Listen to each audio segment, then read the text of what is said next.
दोस्तों एक बार फिर से टाइगर जयराम महतो जी ने सोरेन साहब की धोती खोल दी। जी हां, आप सही सुन रहे हैं।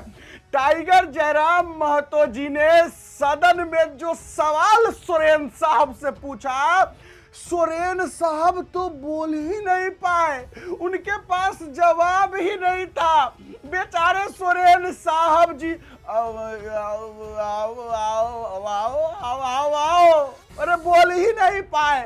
कितना तगड़ा सवाल जी। हमारे टाइगर जयराम महतो जी के बारे में आपको पता ही है, जब सवाल करने लगते हैं तो जवाब नहीं होता है। और फिर से सदन में वही हुआ। आप लोग देखना चाहेंगे? बिल्कुल देखना चाहेंगे। आखिरकार सदन में क्या टाइगर जयराम महतो जी ने पूछा कि सोरेन साहब का पैंट गीला हो गया, मुंह हक्का बक्का रह गया, जवाब भी नहीं था बोलने के लिए। चलिए पहले वीडियो क्लिप देख लीजिए, उसके बाद हम है ना पूरा गर्दा उड़ाएंगे। देखिए पहले। श्री जयराम कुमार महतो। धन्यवाद अध्यक्ष महोदय। मुझे सरकार के विभाग से उत्तर प्राप्त हुआ, लेकिन इस उत्तर से मैं संतुष्ट नहीं हूं अध्यक्ष महोदय। पिछले 3-4 साल में वकील पर हमले बढ़े। झारखंड में करीब 100 से अधिक वकीलों के साथ हिंसक घटनाएं हुई हैं।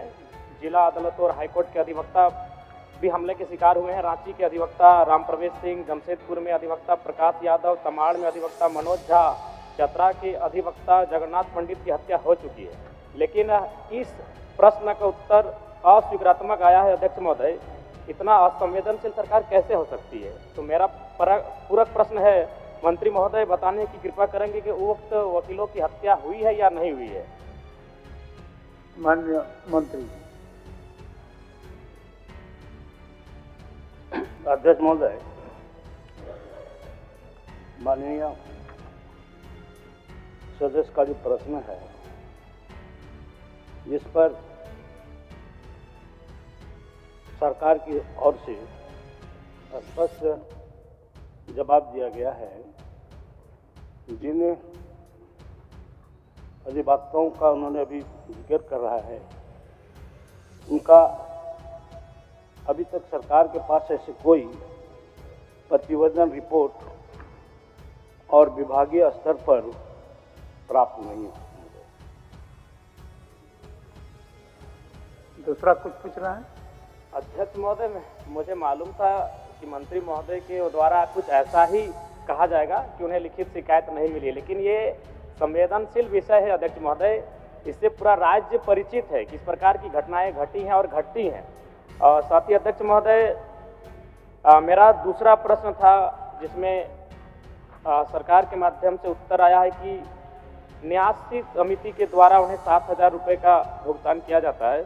अध्यक्ष महोदय, आपको बताना चाहता हूं कि न्यासी समिति के पास वकीलों के मृत्यु संबंधित पैसे देने को नहीं है, तो फिर पेंशन की राशि कहां से हो पाएगी? महोदय, मैं माननीय मंत्री महोदय से अनुरोध करना चाहता हूं कि सरकार न्यासी से सलाह ना लेकर काउंसिल के सदस्यों से सलाह लेकर अगर इस पर फैसला करे तो बेहतर होगा। चलिए आपका सुझाव माननीय मंत्री जी। अध्यक्ष महोदय, यह अधिवक्ता जो माननीय सदस्य बात उठाए हैं, ये 2014 से ही एक कमेटी द्वारा, झारखंड अधिवक्ता कल्याण निधि न्यासी समिति द्वारा, जिनका 65 वर्ष आयु होने के बाद उसे 7,000 रुपया दिया जाता है। और सितंबर 2024 में हमारी सरकार ने इसे अनुदान स्वरूप अंशदान देने की निर्णय लिया है। और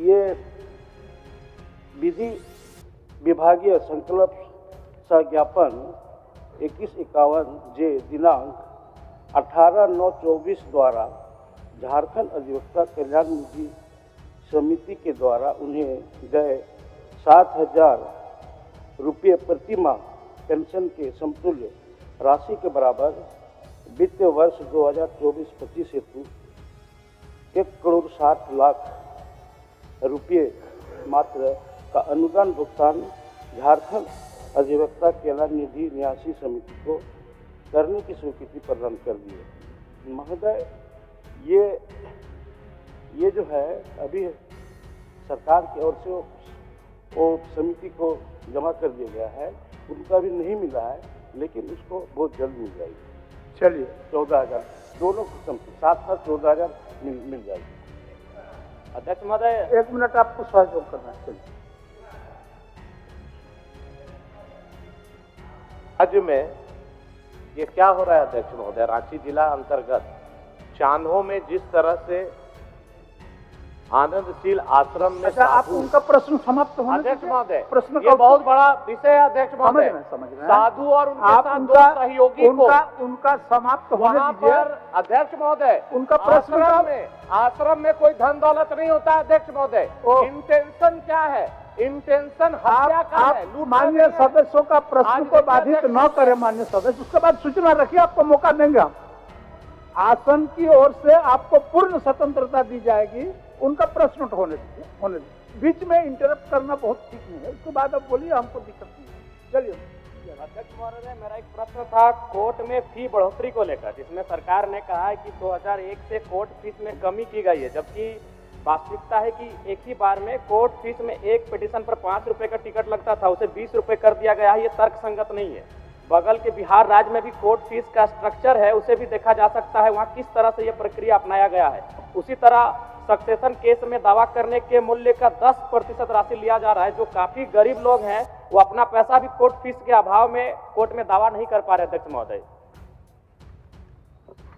आप बोलिए मंत्री। अध्यक्ष महोदय, जहाँ तक कोर्ट फीस की बात है, निश्चित तौर पर ये 22 फरवरी 2022 को बढ़ाया गया था, जिस पर सरकार ने उसको गंभीरता लेते हुए यह महसूस किया कि निश्चित तौर पर ये बोझ जो है आम जनता पर हो रही है, जिस पर उन्होंने सरकार ने पुनः 23 नवंबर 23 को ये कोर्ट फीस का इसको घटा दिया गया, जिससे महोदय ये उसके आधा से भी कम कोर्ट फीस हो रहा है।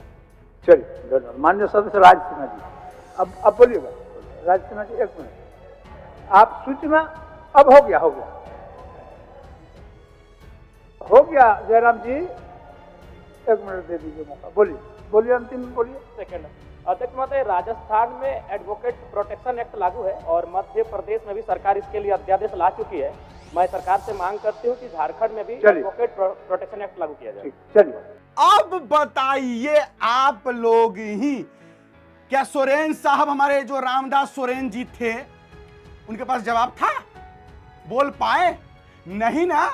जब टाइगर जयराम महतो जी ने सवाल किया कि जो वकीलों की हत्या हुई है, नाम तक बताया टाइगर जयराम महतो ने कि किस वकील, कहां घर, सब उनकी हत्या हुई है। इस पर बोले सरकार, तो सोरेन साहब, रामदास सोरेन जी, लिखित में तो कुछ है ये नहीं है आया। अरे भाई, जो वकील का हत्या हो जाएगा उसका घर वाला डर के मारे केस करने जाएगा, लिखित में आएगा। जब आप लोग झारखंड के निवासी है, चाहे कहीं के भी हो, आप लोग ही बताइए, अगर कोई भी गुंडा मवाली मर्डरर हत्यारा अगर किसी का हत्या कर देता है तो उसके घर वाला जो है डर के मारे जाएगा केस करने? नहीं न जाएगा। क्या सोचेगा कि एगो को तो हमारा घर से उजाड़ ही दिया है, अगर हम केस करने जाएंगे तो हम सबको मार देगा, तो नहीं न जाएगा। तो रामदास सोरेन जी कह रहे हैं कि लिखित में मिला ही नहीं, तो जो वकील का हत्या हुआ उसका घर वाला जो है एफआईआर करने जाएगा ताकि हमारा पूरा परिवार को खत्म कर दे। तो रामदास सोरेन जी को लिखित में चाहिए। तो भाई टाइगर जयराम महतो जी, आप लोग बताइए कि क्या ये सीएम मटेरियल नहीं है? क्या मुख्यमंत्री बनने लायक नहीं है? अरे टाइगर जयराम महतो आज सवाल कर रहे हैं और सरकार से मांग कर रहे हैं। लास्ट में आपने देखा भी होगा कि टाइगर जयराम महतो जी बोलना चाह रहे थे, लेकिन उनका माइक बंद कर दिया गया। फिर अध्यक्ष महोदय कहे कि हाँ बोलने दीजिए। तब टाइगर जयराम महतो जी बोले कि जिस तरीके से प्रोटेक्शन एक्ट जो है, वकीलों का प्रोटेक्शन एक्ट राजस्थान में लगा हुआ है, जिसने जो नाम लिए वो, उस तरीके से हमारे यहां भी होना चाहिए कि वकीलों का एक प्रोटेक्शन होना चाहिए कि वकीलों के साथ कुछ गलत नहीं हो, क्योंकि वकील लोग केस लड़ते हैं, किसी हत्यारा के खिलाफ केस लड़ते हैं। वकील लोगों को अब किसी हत्यारा को अगर उसको सजा दिलवाने के लिए वकील लड़ रहा है तो वकील को जान से मार देता है ये लोग। तो टाइगर जयराम महतो जी ने कहा गलत बोला। आज टाइगर जयराम महतो जी सरकार से मांग कर रहे हैं, जिस दिन सरकार में होंगे मांग नहीं सीधे लागू होगा कानून। तो क्या मैं सच नहीं बोल रहा हूं कि टाइगर जयराम महतो जी को मुख्यमंत्री बनना चाहिए? अगर मैं झूठ बोलता हूं तो बताइए आप लोग। आज टाइगर जयराम महतो जी सवाल कर रहे हैं। क्यों सवाल कर रहे हैं? क्योंकि सरकार उनकी नहीं है, जिसकी सरकार है उसी से ना सवाल होगा।